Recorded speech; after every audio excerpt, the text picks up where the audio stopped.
بسم اللہ الرحمن الرحیم۔ السلام علیکم ورحمۃ اللہ وبرکاتہ۔ معزز سامعین، رمضان المبارک کی سحری کھاتے ہی یا باسطوں یا منعموں کا وظیفہ کر لیں، اتنی دولت عطا کی جائے گی کہ زندگی بھر لوگ آپ سے لے لے کر کھائیں گے، مگر رزق کم نہ ہوگا۔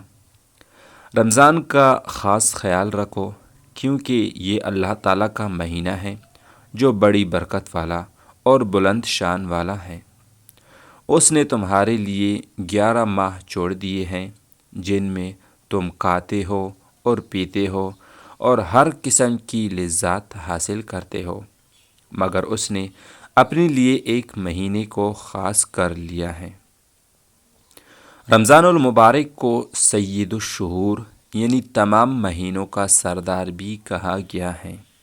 یہ مہینہ بے شمار برکات کا مہینہ ہے۔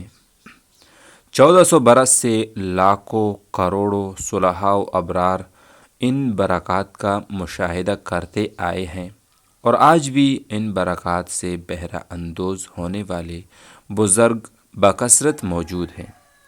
ان ایام میں مخلص روزہ داروں کو خاص روحانی کیف سے نوازا جاتا ہے، ان کی دعائیں سنی جاتی ہیں، ان پر انوار کے دروازے کھلتے ہیں، انہیں معارف سے بہرہور کیا جاتا ہے، وہ کشف، رؤیا اور الہام کی نعمت سے سرفراز ہوتے ہیں، اور سب سے بڑھ کر یہ کہ انہیں خدا کی لقاء نصیب ہوتی ہے، تو اس پر اللہ کی بے پناہ رحمتوں کا نزول ہوتا ہے۔ ماہ رمضان میں جو لوگ اذکار و تسبیحات کرتے ہیں، وہ اس ماہ کے دوران یہ 4 وظائف بھی کر سکتے ہیں۔ یہ انتہائی مختصر اور جامع وظائف ہیں جو انسان کو رزق و صحت کی بحالی، دعا کی قبولیت اور گناہوں سے بچانے میں مدد فراہم کرتے ہیں۔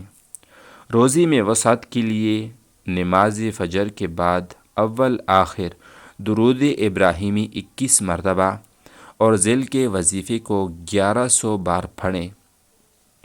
یا باسطوں یا منعموں گناہوں سے چھٹکارا پانے کے لیے نماز اشراق کے بعد اول و آخر درود ابراہیمی 7 مرتبہ اور اس وظیفے کو 313 مرتبہ پڑھیں۔ یا آخرو یا ہادیو دعا کی قبولیت کے لیے نماز فجر کے بعد اول و آخر اس وظیفے کو 41 مرتبہ پڑھے۔ یا سمیعو یا مجیبو خیر و برکت کے بعد اول و آخر درود ابراہیمی 7 مرتبہ اور اس وظیفے کو 101 مرتبہ پڑھیں۔ یا معتویو یا شکورو۔ تو میرے محترم بہنوں اور بھائیوں، اگر ابھی تک آپ نے ہمارا یوٹیوب چینل سبسکرائب نہیں کیا تو جلدی سے سبسکرائب کریں اور بیل آئیکن کو دبائیں تاکہ ہماری آئندہ کی وظائف پر مشتمل ویڈیوز آپ کو پہنچ سکے۔